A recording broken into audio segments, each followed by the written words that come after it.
ሰላም ውድ ቻናላችን ተከታዮች ዛሬ የደረሱን ዋና መረጃዎች ይዘን ቀርበናል። ለ2019 ዓ.ም ከ2.3 ትሪሊዮን ብር በላይ የፌዴራል መንግስት በጀት መጽደቁ፣ የኢካ ኮተቤ ሆስፒታል በምስራቅ አፍሪካ የመጀመሪያ የኒውሮ ሳይንስ ኢንስቲትዩት ለመሆን ያለውን ራዕይ፣ በአዲስ አበባ በተፈጠረ ግጭት አንድ ሰው ህይወቱን ማጣቱ፣ በጉራጌ ዞን የተሰጠ የፍርድ ውሳኔ እንዲሁም እየጨመረ ስለመጣው የትራንስፖርት ወጪ የህዝብ ቅሬታ ከዛሬ ዜናዎቻችን መካከልም ይገኛሉ። ዝርዝሩን አብረን እንመልከት። መልካም ቆይታ። እንኳን ደህና መጣችሁ ወደ ማልቲቪ። ዜና፣ መዝናኛ፣ ወቅታዊ ጉዳይ ሁሉም በአንድ ቦታ። የምሽት መዝናኛ ቤት ውስጥ በተፈጠረ ጸብ የሰው ህይወት አለፈ። ለጸቡ መንስኤ እንደሆነች የተጠረጠረች አስተናጋጅን ጨምሮ 12 ግለሰቦች በቁጥጥር ስር ውለዋል። ግንቦት 30 ቀን 2018 ዓ.ም በአቃቂ ቃሊቲ ክፍለ ከተማ ወረዳ 13 ቱሉ ዲምቱ አካባቢ በሚገኝ ሆልስቴ ሆቴል ውስጥ ሲዝናኑ በነበሩ ሰዎች መካከል በተፈጠረ ጸብ አቡሽ ባዩ የተባለ ግለሰብ በሽጉጥ ተመቶ ህይወቱ አልፏል።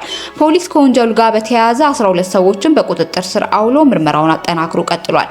በጸቡ ተሳትፎ የነበረውን አንድ ግለሰብ ከገዳዮች ጋር አብሮ ሲዝናና የነበረ ሌላ ተጠርጣሪ እንዲሁም ለጸቡ መንስኤ እንደሆነች የተጠረጠረች አንዲት አስተናጋጅም ከተያዙት መካከል እንደሚገኙበት ፖሊስ አስታውቋል። በግለሰቦቹ መካከል በተፈጠረ አለመግባባት በሰዎችና በንብረት ላይ ጉዳት መድረሱንና ገዳይ ሟች ታጥቆ የነበረን ሽጉጥ ቀምቶ እንደገደለው አመላካች ማስረጃዎችን ማግኘቱን ፖሊስ ገልጾ ወደፊት የምርመራ ውጤቱን ይፋ እንደሚያደርግም አስታውቋል። ከዚህ የወንጀል ድርጊት ጋር በተያያዘ በማህበራዊ ሚዲያ የተዛባ የከተማችን አሁናዊ ጸጥታ ሁኔታ የማይገልጽ መረጃ እየተሰራጨ እንደሆነና ማህበራዊ ሚዲያውን በመጠቀም ስጋት ለመፍጠር የሚደረጉ አላስፈላጊ ድርጊቶችን ለመክታት ህብረተሰቡ እውነተኛውን መረጃ ከትክክለኛው የመረጃ ምንጭ የመቀበል ልምድን ሊያዳብር እንደሚገባ የገለጸው የአዲስ አበባ ፖሊስ ዋና ጠቅላይ መምሪያ የሐሰተኞችን አልዋልታ በማክሸፍ በኩሉን ሁሉም የድርሻው እንዲወጣ መልእክቱን አስተላልፏል። ምንጩ የአዲስ አበባ ፖሊስ ነው። ከአቅም በላይ የሆነው የትራንስፖርት ዋጋ አብዛኛው የመንግስትም ሆነ የግል ሰራተኞች፣ ነጋዴዎችም ሆነ የቀን ሰራተኞች የዕለት ስራቸውን የሚጀምሩት የሚያጠናቅቁት በትራንስፖርት ነው። ይሁን እንጂ በየወቅቱ የሚወጡት አዳዲስ የታሪፍ ማሻሻያዎች በትራንስፖርት ተጠቃሚዎች ላይ ተገማች ያልሆነ ጫና እያሳደረ ይገኛል። የዓለም አቀፍ የነዳጅ ዋጋ መናጋት ተገን በማድረግ በአገር ውስጥ የሚደረጉ የዋጋ ማስተካከያዎች ዛሬ ላይ የዜጎችን የመንቀሳቀስ የኢኮኖሚ አቅም በእጅጉ እየፈተኑ ነው። ታሪፍ በየወቅቱ ይጨምራል። የተሳፋሪው ደሞዝ ገቢ ግን ባለበት እንደቀጠለ ነው። አቶ መለስ አምሳሉ ከሸገር ከተማ ኮዬ ፈጬ ተነስተው ሽሮ ሜዳ በየዕለቱ ከባለቤታቸው ጋር ለስራ ይመላለሳሉ። አጋጣሚ የኔም ባለቤቴም ስራ አንድ አካባቢ በመሆኑ ሁሌም በጠዋት ተነስተን ተያይዘን ነው የምንወጣው የሚሉት አቶ መለስ ብዙ ጊዜ በከተማ ባስ፣ አንዳንድ ጊዜ ደግሞ በታክሲ እየተመላለስን ነው የምንሰራው። እኔም ባለቤቴም አብረን ስለምንሄድ ነው መሰል የትራንስፖርቱ ክፍያ ከሁሉም በላይ ያሰለቻል፣ የሚዘለቅ አይመስልም ሲሉ ይገልጻሉ። በቀን ከባለቤታቸው ጋር ከ300 እስከ 500 ብር ለትራንስፖርት እንደሚያወጡ የተናገሩት አቶ መለስ የሚከፈላቸው ደሞዝና የሚያወጡት የቀን ወጪ ሊጣጣም እንዳልቻለ ይጠቁማሉ። በተለይ የትራንስፖርት ወጪው ነዳጅ በጨመረ ቁጥር ትራንስፖርት አገልግሎት ሰጪዎች ዋጋ መጨመር፣ በየቀኑ የተለያየ ክፍያ መጠየቅ፣ ተደራድሮ መጫን፣ መሸት ካለ በጥፍ እስከ መጨመር መድረሱ ለህዝቡ ሸክም መሆኑን ይጠቁማሉ። መንግስት 5 ብር ወይም 10 ብር ታሪፍ ጨመረ ሲባል እነሱ ከተባለው እጥፍ በላይ አድርገው ይጨምራሉ። ህብረተሰቡ ተመጣጣኝ ክፍያን ያስከፍሉ የነበሩ የከተማ አውቶቡስ ዛሬ ላይ በተደረገ ጭማሪ ውድ መሆናቸውን ያስረዳሉ። በምግብ፣ በእቃ፣ በሌሎች ነገሮች ላይ የሚደረገው የዋጋ ጭማሪ አንዳንዱን ልታልፈው ትችላለህ፣ አንዳንዱም ለጊዜው ላይ ያስፈልግ ስለሚችል ልተወው ትችላለህ። ነገር ግን ትራንስፖርት ሊታው ወይም ለነገ ሊባል የሚችል አይደለም። ከስራ ታክሲ አጣ ወይም ብር የለኝም ብለህ ብትቀር እንኳን ከደሞዝህ ይቀነሳል ሲሉ ያሉበትን ፈተና ይገልጻሉ። በተደጋጋሚ ከስራ መቅረት እስከ መባረር ለሚያደርስ ቅጣት ይዳርጋል። በመሆኑም ትራንስፖርት ላይ የሚደረግ የዋጋ ጭማሪ በደንብ ሊታሰብበት እንደሚገባ በማለት አስተያየታቸውን ሰጥተዋል። በተለይ ከቅርብ ጊዜ ወዲህ የሚታየው የትራንስፖርት ጥረቱን ተከትሎ የሚደረግ የዋጋ ጭማሪ በጣም እንዳስመረራቸው የሚናገሩት ደግሞ ወይዘሮ መሰረት ኃይሉ ናቸው። ወይዘሮ መሰረት ከአራብሳ ተነስተው መስቀል አደባባይ አካባቢ ወደሚገኝ ስራ ቦታቸው ዘውትር ይመላለሳሉ። አሁን ላይ የሚታየው የትራንስፖርት ችግር ለየት የሚያደርገው ነገር ቢኖር ችግሩ ተደራራቢ መሆኑን ነው። የመጀመሪያው ረጅም ሰልፍ መሰለፍ፣ ከዚያም ከታሪፍ በላይ መክፈል። ታሪፍ ነው ብለን ለመከራከር ስንሞክር ነዳጅ ስለጨመረ ጨምሯል እንባላለን በማለት ያስረዳሉ። ቤት እንዳሉል ከቤት ኪራይ ጀምሮ ያለው ወጪ ከአቅም በላይ ነው። ተሯሩጦ ለመስራት ደግሞ ከሁሉም በላይ ትራንስፖርት ወጪው ያሰለቻል። እነዚህና መሰል ቅሬታዎች በተለይ በመካከለኛው ምስራቅ ጦርነት መቀስቀስ ጋር ተያይዞ በነዳጅ ላይ ከፍተኛ ዋጋ ጭማሪ ከተደረገ ወዲህ በስፋት ይስተዋላል። ጦርነት ከፍተኛ አሉታዊ ተጽዕኖ ከደረሰባቸው ሴክተሮች መካከል የትራንስፖርት ዘርፉ ግንባር ተጠቃሽ ነው። በነዳጅ እጥረት ምክንያት የሚከሰቱ ችግሮች ዞሮ ማረፊያቸው እንደ አቶ መለስ እንደ ወይዘሮ መሰረት ባሉ ተጠቃሚዎች ላይ መሆኑም ይታወቃል። በ2 ዓመት በ3 ዓመት ምንም አይነት የደሞዝ ጭማሪ ሳይደረግልኝ በትራንስፖርት ታሪፉ ላይ ግን በቀላሉ ከ3 ጊዜ በላይ የታሪፍ ጭማሪ በሚል ቢያንስ ከ20 እስከ 30 ብር በቀን በአንድ ጉዞ ላይ ጭማሪ መደረጉን አውቃለሁ ሲሉ የተናገሩት የህዝብ ትራንስፖርት ተጠቃሚ አባት ናቸው። ምንም እንኳን ህብረተሰቡ መንግስት ካስቀመጠው ታሪፍ በላይ የሚገድባቸው ሁኔታዎች በተለይም በምሽት ቢኖር ተገቢው ቁጥጥር አለ ብለው እንደማያምኑም ይገልጻሉ።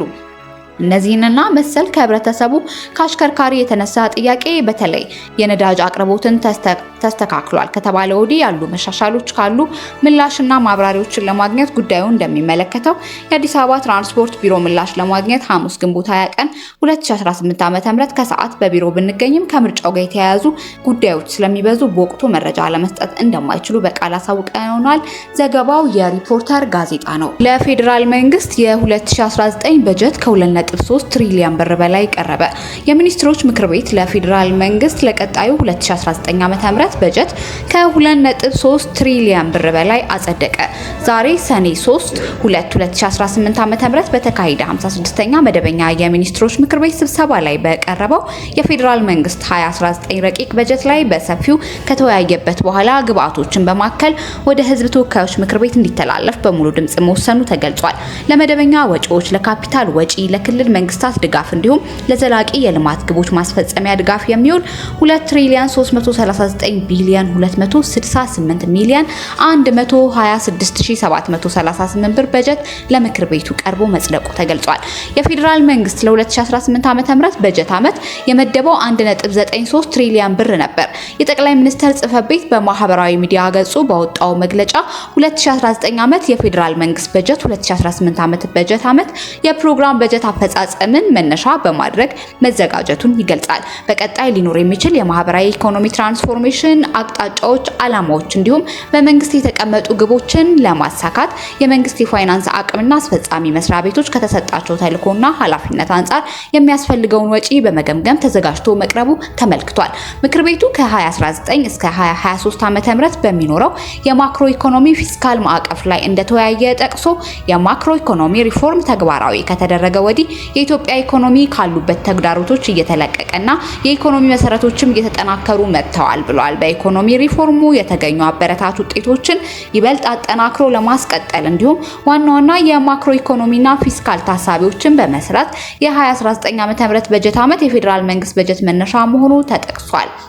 በሌላ በኩል እንደ ሆስፒታል ብቻ የመቀጠል ሐሳብ የለንም፣ የወደፊት ራዕያችን የኒውሮ ሳይንስ ኢንስቲትዩት መሆኑ ነው ይላሉ ዶክተር መገርሳ አለሙ። የኢካ ኮተቤ ሆስፒታል በምስራቅ አፍሪካ የመጀመሪያው የኒውሮ ሳይንስ ኢንስቲትዩት የመሆን ግዙፍ ራዕይ ሰንቆ እየተንቀሳቀሰ መሆኑን የሆስፒታሉ ዋና ዳይሬክተር ዶክተር መገርሳ አለሙ ለቲክቫ ኢትዮጵያ ገልጸዋል። ተቋሙ የአእምሮ አካላዊ ሕክምና አጣምሮ የሚሰጥ ብቸኛ ሆስፒታል ሲሆን ከየትኛውም የሀገሪቱ ክልል ለሚመጡ ታካሚዎች አገልግሎት እየሰጠ ይገኛል ብለዋል።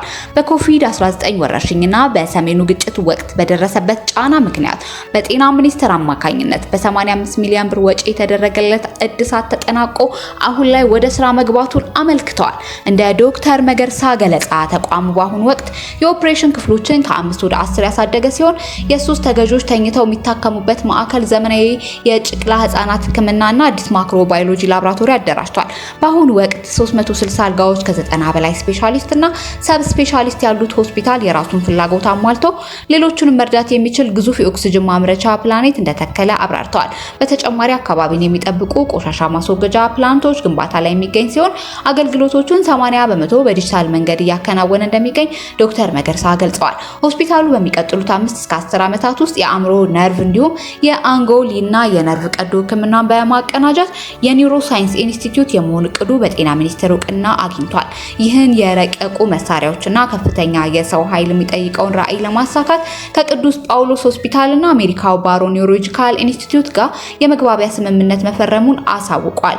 ከተረጂዎች በመብዛት ተያይዞ የሚታየውን የሰው ኃይል ውስንነትና የሕክምና ግብአቶች ዋጋ መጨመርን ለመቋቋም አገልግሎቶቹን በእጥፍ የሚያሳድግ አዲስ ህንፃ ለመገንባት ዝግጅት ሂደቶች ወደ መጨረሻ ምዕራፍ እንደደረሱም አመልክተዋል። ጉራጌ ዞን በምሁርና አክሊል ወረዳ ሰላም ቀበሌ ልዩ ስሙ ሔዋን እየተባለ በሚጠራ አካባቢ ሰለሞን ገብሬ ጣቢት የተባለ ግለሰብ ሰውን ለመግደል በማሰብ ሰኔ 21 ቀን 2017 ዓ.ም በግምት ከቀኑ 7 ሰዓት በሚሆንበት ጊዜ የእህቱ ልጆች የሆኑትን እድሜያቸው 9 እና 11 የሆኑትን ሜሮን ነጉና የአብስራ ነጉ ላይ ጉዳት ማድረሱን የጉራጌ ዞን ፍትህ መምሪያ ኃላፊ አቶ ኤልያስ ሰብላጋ ለብስራት ራዲዮ ተነግረዋል።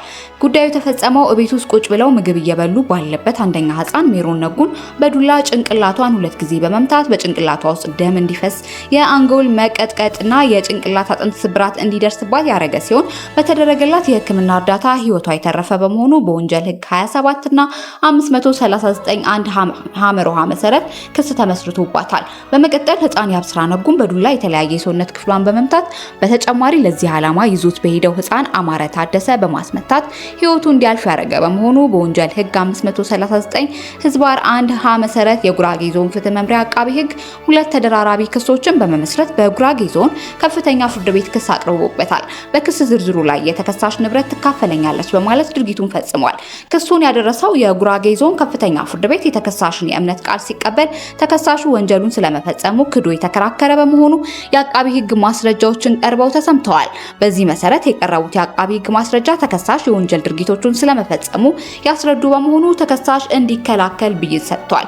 ነገር ግን ተከሳሹ የመከላከያ ማስረጃዎች የለኝም በማለቱ ፍርድ ቤቱ በቀረቡት የአቃቢ ህግ የሰውና የሰነድ ማስረጃ መነሻነት ተከሳሹ በቀረቡበት በሁለቱም ተደራራቢ ክሶች ጥፋተኛ ተብሏል። ፍርድ ቤት የግራ ቀኙን የቅጣት አስተያየት ከተቀበለ በኋላ ግንቦት 25 ቀን 2018 ዓ.ም በዋለው ችሎት ተከሳሹ በ25 ዓመት ጽኑ እስራት ቅጣት እንዲቀጣ መወሰኑን አቶ ኤልያስ ሰብለጋ ጨምሮ ለብስራት ሬዲዮ ተናግሯል። መረጃው የብስራት ሬዲዮ ነው።